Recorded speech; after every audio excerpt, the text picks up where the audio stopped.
نحمده ونصلي ونسلم على سيدنا ومولانا محمد رسول العزيز الأمين الحميد المجيد الرحيم. أما بعد فأعوذ بالله من الشيطان الرجيم. بسم الله الرحمن الرحيم. يا أيها الذين آمنوا كتب عليكم الصيام كما كتب على الذين من قبلكم لعلكم تتقون. صدق الله العظيم. اللهم صل على سيدنا ومولانا محمد وعلى آل سيدنا ومولانا محمد وبارك وسلم. الصلاة والسلام عليك يا سيدي يا رسول الله وعلى آلك وأصحابك يا سيدي يا حبيب الله. الصلاة والسلام عليك يا سيدي يا رسول الله وعلى آلك وأصحابك يا سيدي يا حبيب الله. محترم حاضرین کرام، اللہ رب العزت کا لاکھ شکر ہے جس کی توفیق کے تائید سے ہم نے نماز ظہر ادا کی. اللہ کی بارگاہ میں دعا ہے کہ ہماری اس عبادت کو اپنی بارگاہ میں قبول و منظور فرمائے اور ہمیں آئندہ بھی نماز پر استقامت اور نماز پڑھنے کی توفیق عطا فرمائے. جیسا کہ اعلان میں آپ نے سماعت فرمایا کہ استقبال رمضان کے بارے میں گفتگو ہوگی، اور یہ لفظ استقبال کوئی نیا لفظ نہیں ہے. یہ قوم ہر روز آئے دن استقبال کرتی ہے نا. مختلف ہستیوں کے مختلف لوگوں کے استقبال کیے جاتے ہیں اور مہمانوں کا بھی استقبال کیا جاتا ہے. ایسے ہی ہے نا. یعنی اگر مہمان عمرہ اور حج سے آئے تو ہم پھر ایئرپورٹ چلے جاتے ہیں، وہاں سے اس کا استقبال کرتے ہیں. جتنا بڑا مہمان ہوتا ہے ہماری نظر میں اس کی عزت ہوتی ہے اتنا بڑا اس کا استقبال کیا جاتا ہے. اس کے شایان شان، اس کے لیے راستے بعض اوقات سجائے جاتے ہیں، کمکمے لگائے جاتے ہیں، لائٹیں لگائی جاتی ہیں، اور پھر بارات کا بھی استقبال کیا جاتا ہے. اس کے لیے بھی گلیاں سجائی جاتی ہیں، گھر سجائے جاتے ہیں. یہ دنیا کے مہمان ہیں. کس کے مہمان ہیں؟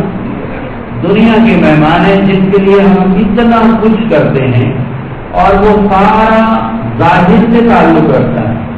گھر سجایا اور ظاہر کو سجایا، گلی سجائی ظاہر کو سجایا، گھر کو صاف کیا ظاہر کو سجایا، گلی میں کمکمے لگا دیے ظاہر کو سجایا، پھول پہنا دیے، ہار پہنا دیے، گھر کو سجایا.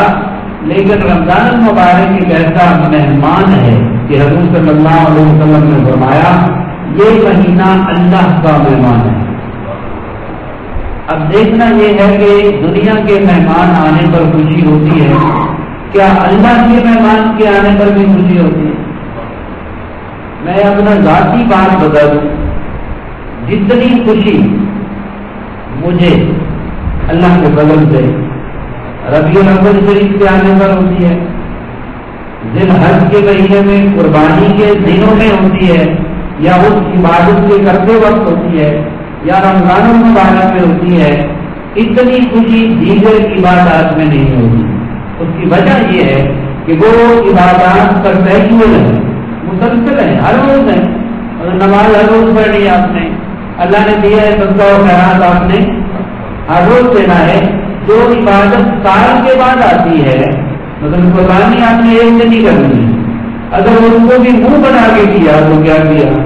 خوشی سے. جو عمل خوشی سے کرے تو اس کی زیادہ اللہ رب العزت کے ہاں اس کی قبولیت ہوتی ہے. اس لیے میں نے عرض کیا کہ یہ رمضان المبارک اللہ کا مہینہ ہے، اللہ کا مہمان ہے. کیا اس کا استقبال بھی ہم اس کے شایان شان کرتے ہیں؟ کیا ہمارے چہرے کھلتے ہیں؟ کیا ہمیں خوشی ہوتی ہے کہ رمضان المبارک آ رہا ہے، ہم نے اس کی تیاری کرنی ہے اور اس کی تیاری کے لیے ہمیں کوئی کپڑے نئے سلوانے کی ضرورت نہیں ہے، گھر کو سجانے کی ضرورت نہیں ہے، اس کے لیے کس کو سجانا ہے؟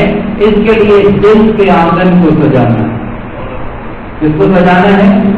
دل کے آنگن کو سجانا ہے، اپنی نیتوں کو سجانا ہے، ان کو درست کرنا ہے اور اپنے دلوں کو سجانا ہے۔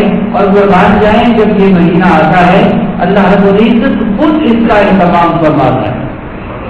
حضور صلی اللہ علیہ وسلم نے فرمایا کہ جب رمضان المبارک آتا ہے تو اللہ اس کے لیے کیا کام کرتا ہے؟ اپنے بندوں کی سہولت کے لیے مہمان خود بھیج رہا ہے اور بندوں کو فیسیلیٹیٹ کرنا چاہتا ہے کہ تاکہ وہ اس کا زیادہ سے زیادہ استقبال کریں اور زیادہ سے زیادہ اس سے فائدہ اٹھائیں۔ اس کے لیے اللہ رب العزت کیا فرماتے ہیں، کیا کرتے ہیں؟ حضور نے فرمایا کہ جب رمضان المبارک کا مہینہ آتا ہے تو ہوتا کیا ہے؟ فتحت ابواب السماوات، ایک حدیث میں ہے فتحت ابواب الجنہ اور ایک روایت میں فتحت ابواب الرحمہ۔ اللہ رب العزت اپنی رحمت کے دروازے کھول دیتا ہے، اللہ رب العزت آسمانوں کے دروازے کھول دیتا ہے، اللہ رب العزت جنت کے دروازے کھول دیتا ہے کہ یہ مہمان ہر روز اس کو مہمان کے طور پہ ایک بندہ مسلمان لے گا اور شام کے وقت اس مہمان نے پھر ایک بار کہاں جانا ہے؟ اللہ کے پاس واپس جانا ہے۔ تو اللہ نے دروازے کھول دیے کہ جب یہ مہمان عزت توقیر کے ساتھ واپس آئے گا تو اسے آتے ہوئے کوئی مسئلہ نہ ہو۔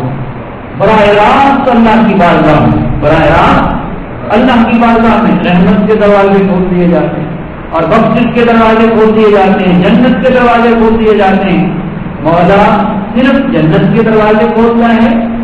نہیں، حضور نے فرمایا غلقت ابواب الجہنم، جہنم کے دروازے بند کر دیے جاتے ہیں، جہنم کے دروازے بند کر دیے جاتے ہیں، جنت کے دروازے کھول دیے جاتے ہیں۔ اور پھر بھی بندہ بھٹک سکتا ہے، کمزور ہے، تو اللہ رب العزت کے رسول صلی اللہ علیہ وسلم نے فرمایا سلسلۃ الشیاطین، اللہ رب العزت شیطانوں کو جکڑ دیتا ہے، شیطانوں کو باندھ دیتا ہے، جکڑ دیتا ہے، زنجیروں میں بند کر دیتا ہے کہ میرے بندوں کو کہیں وہ ورگلانے نہ لگ جائیں۔ تو اللہ رب العزت یہ ایک ماحول پیدا کرتا ہے تاکہ اس کے بندے اس کے مہمان کو استقبال کریں، اس کا استقبال کریں، اسے اپنے ہاں ایک مہمان کے طور پر۔ تو اس سال 11 مہینے ہمارے کھانے پر کوئی پابندی نہیں ہے، اور ایک چیز کے کھانے پر پابندی ہے اور وہ ہے حرام۔ حرام کھانے پر پابندی ہے نا، ہر حال میں پابندی ہے، لیکن اللہ رب العزت نے اس ایک مہینے کے اندر کچھ وقت کے لیے صبح سے ہی سے لے کر جب کھا لیا غروب آفتاب تک حلال چیزوں کو بھی مسلمان روزے دار پر حرام کر دیا، منع کر دیا کہ وہ نہیں کھا سکتا۔ یہی اس رمضان المبارک کے روزے کا احترام ہے، یہی روزہ ہے، یاد رکھیں۔ اور اللہ رب العزت یہ چیزیں اس لیے دیتا ہے تاکہ بندے کی آزمائش، اور ہم دیکھیں بڑے دکھ کے ساتھ یہ بات کرنی پڑتی ہے۔ جمعہ المبارک کو بھی اعلان کیا، خاصے لوگ ہوتے ہیں جمعہ المبارک کو، اور ہمارے سوا میں نام اکثر نہیں لیتا، اہل سنت والجماعت کے سوا باقی جو سارے ہمارے بھائی ہیں وہ بھی ہمارے بھائی ہیں، مکاتب ذکر ہیں، انہوں نے جگہ جگہ پہ بینر لگائے ہوئے، 2-2, 2.5, 3, 100 خواتین، اور انہوں نے بک کرائے ہوئے ہیں۔ کیا کرائے ہوئے ہیں؟ اور بک ہیں کہ کسی وقت صبح کے وقت یا عشاء کے وقت یا دن کے وقت ایک ٹائم رکھا ہوا ہے، پورا رمضان خواتین وہاں پہنچائی جاتی ہے۔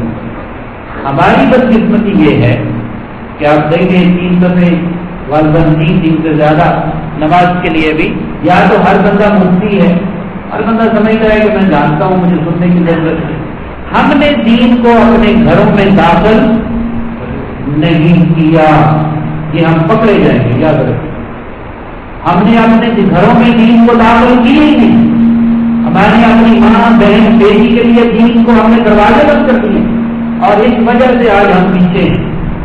آج ہمارے بچے کا وہ اخلاق نہیں ہے جو ہونا چاہیے، اور آپ یہ بات سن کر حیران ہو جائیں گے، یورپ، کرسچین، عیسائی یہ کہتے ہیں کہ ہمارا بچہ جھوٹ نہیں بولتا، اور جھوٹ کس کو نہیں بولنا چاہیے؟